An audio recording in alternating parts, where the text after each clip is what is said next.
Hello, everyone. Today is Tuesday, January 20th, 2026. Hope everyone is doing well mentally and physically. Welcome to another episode of Tax and Accounting Ride Along, brought to you by Sands Virtual Enterprise, LLC, your go-to dose of straight-talking tax and accounting insights for small businesses and the everyday taxpayer in the general public. Today, we are going to be exploring a brief overview of real estate accounting, including depreciation, capital gains, 1031 exchange, and more.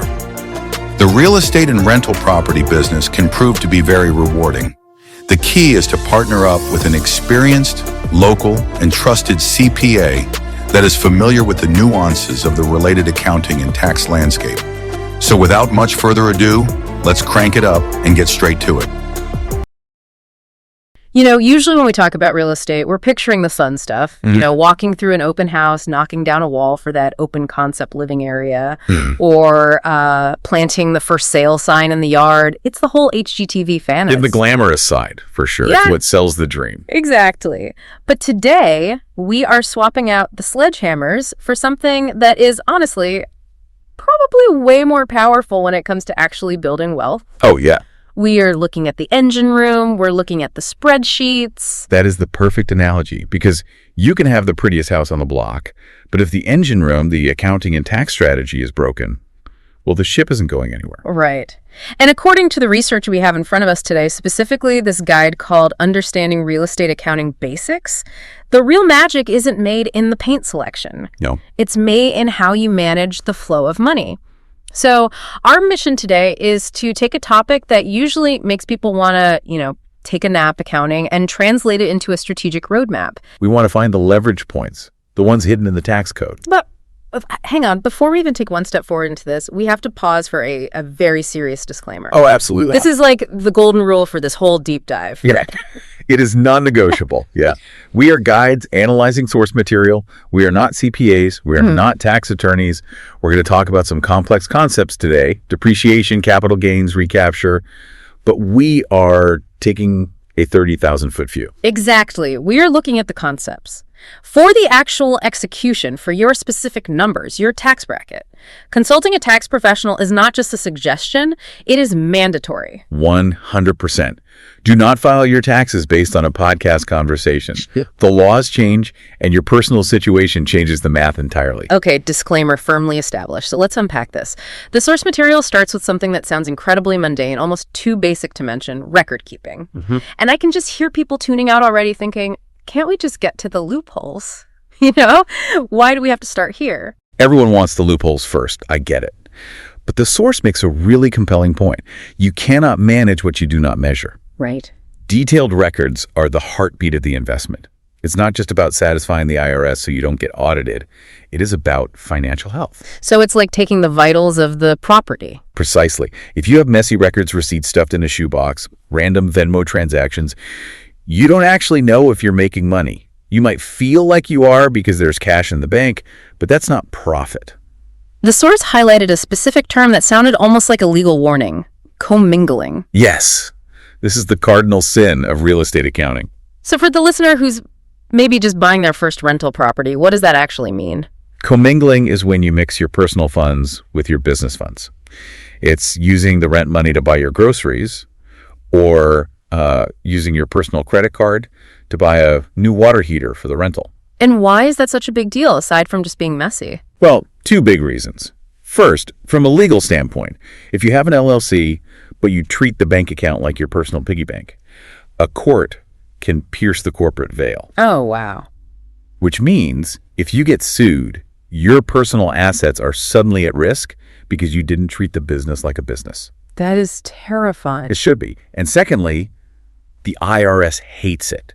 If you get audited and your accounts are all mixed up, they will likely disallow your deductions because you can't prove what was business and what was personal. So step one, church and state, separate accounts entirely. Absolutely. Yeah. And once you have that separation, you need to track the categories. The source mentions that income isn't just the rent check. Right, I noticed that. It's security deposits. It's payments for services you provide to tenants, like if you're charging a pet fee or a fee for landscaping, maybe coin-operated laundry. That's all income. All of it. And it all needs to be tracked. And then you have the other side of the ledger, expenses.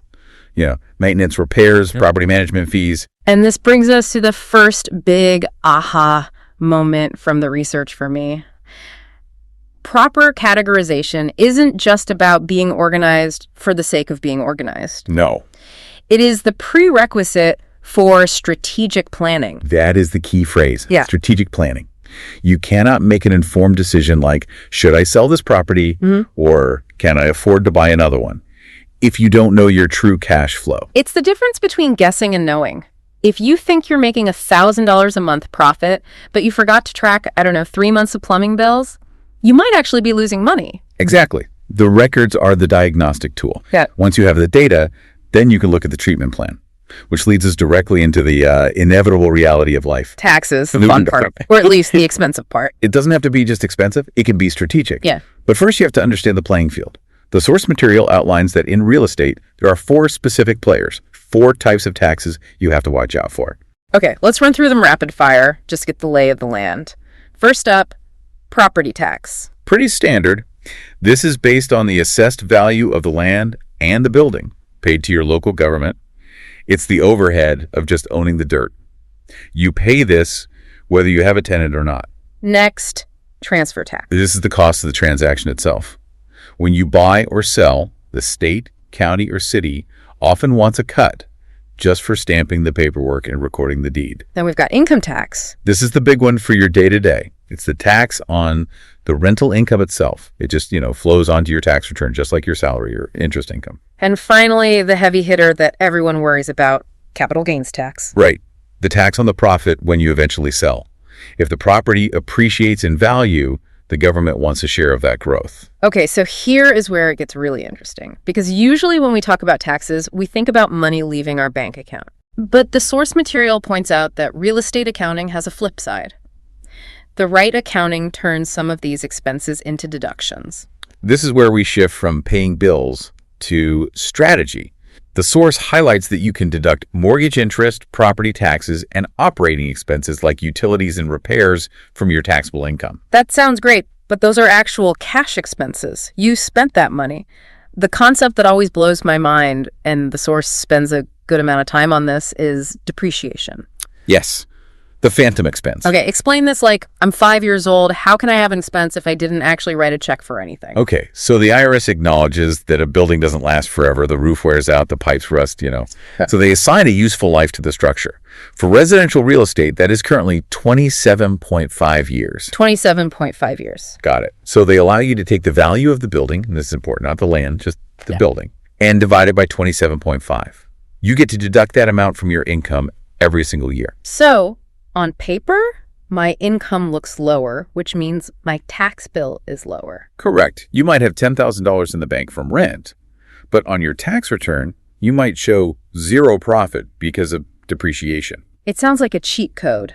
But, and the expert in me knows this is coming, there is no free lunch with the IRS. There is never a free lunch. And this is where we need to be very careful and specific because the source material brings up a concept that trips up a lot of new investors. Depreciation recapture. Okay, let's break this down because I think a lot of people view depreciation as just free money they never have to worry about again. It is absolutely not free money. And it's not really an interest-free loan either. Think of it more like a deferral. When you take that deduction each year, you are lowering your cost basis in the property. Okay, we need to define cost basis before we go any further. Sure. Cost basis is essentially what the IRS thinks you paid for the property. Let's use a simple example. Say you buy a property for $200,000. Over 10 years, you take $50,000 in depreciation deductions. So I've saved taxes on that $50,000 over the last decade. Right. But now, in the eyes of the IRS, your cost basis isn't $200,000 anymore. It's $150,000. It's $150,000. Exactly. So if I sell it for $200,000, the exact same price I bought it for, I actually have a profit on paper. Exactly. You have a $50,000 gain on paper, and the IRS says, hey, we gave you a tax break on that $50,000 earlier. We want the tax on that now. That's the recapture. And here is the critical nuance, is that recaptured amount taxed at those nice low capital gains rates we hear about? Not necessarily. And this is where you really need a CPA. Depreciation recapture is generally taxed at your ordinary income tax rate. Like my salary. Like your salary. But it is capped at a specific rate which is currently 25%. So if my income tax rate is, say, 37%, I'm kept at 25% for this recapture part. Correct. But if your income tax rate is only, say, 22%, you'd likely pay that 22%. It depends on your effective tax bracket. The point is, it's not automatically that super low capital gains rate. That is a huge distinction. So if you are in a high tax bracket, that recapture is a real bill you have to plan for. You can't just spend all your cash from the sale and forget about it. Exactly.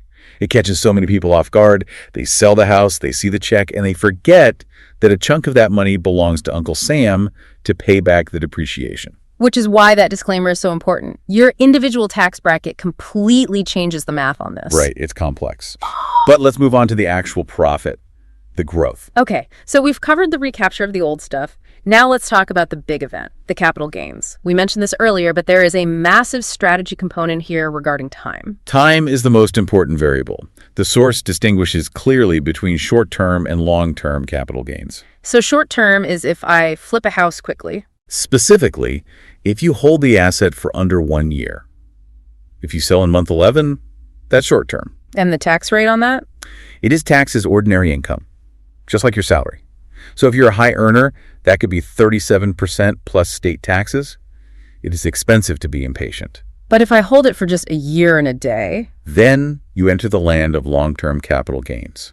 And this is where the specific tiers come in. Right. The source mentions there are only 3 specific tiers for long-term capital gains. Yep. 0%, 15%, and 20%.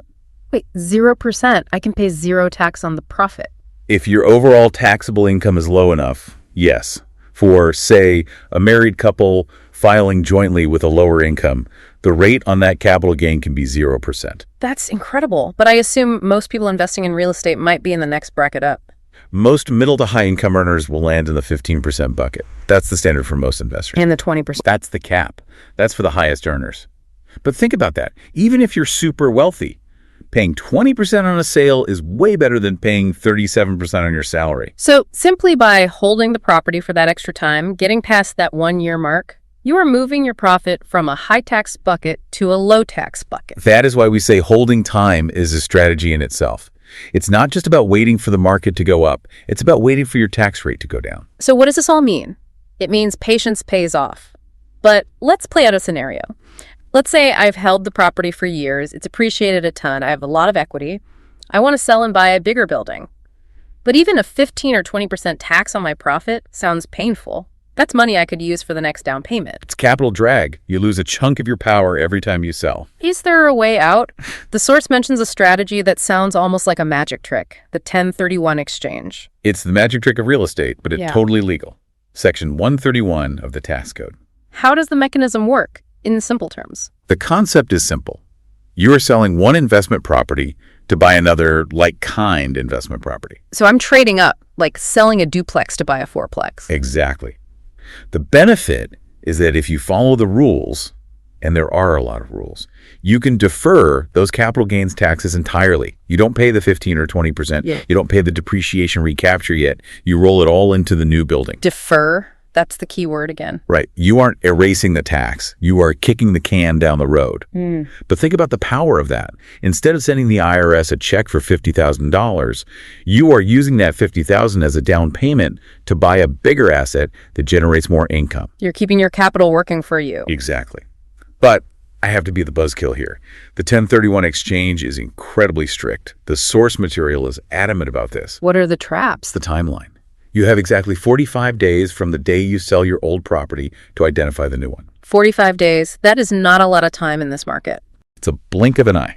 And then you have 180 days total to close the deal. If you miss a deadline, the whole thing falls apart and you owe the taxes immediately. And can I just put the money in my bank account while I look for a new place? Absolutely not. This is a crucial detail. You cannot touch the money. It has to go to a qualified intermediary.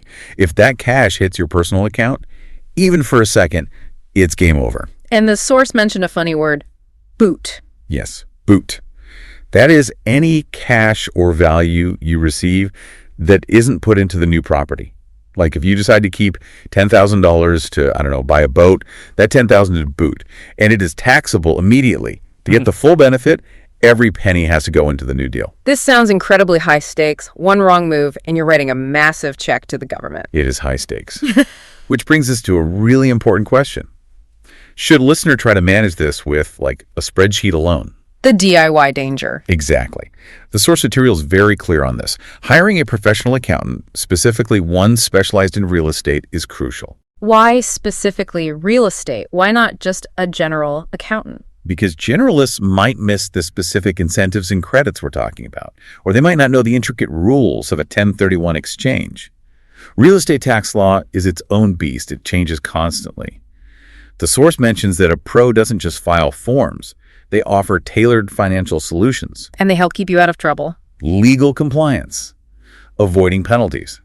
The source actually explicitly mentions Sans Virtual Enterprise as an example of where to look for this kind of professional help and tax resolution. Right, because if you calculate your depreciation recapture wrong or you mess up the basis on your exchange, the penalties could just wipe out your profits. Exactly. A good accountant pays for themselves by finding deductions you missed and keeping the IRS happy. It seems like the theme here is that real estate investing is a team sport. You need the agent, you need the contractor, but maybe most importantly, you need the accountant. The accountant is the one who ensures you actually get to keep the money you made. So let's just recap this journey because we've covered a lot of technical ground. We started with the boring stuff, record keeping, and realized it's actually the foundation of financial health. Then we looked at the tax landscape, property, transfer, income, and of course, capital gains. We dove into the nuance of depreciation, great for cash flow now, but you have to plan for that recapture tax, which is capped at 25%, or your effective rate.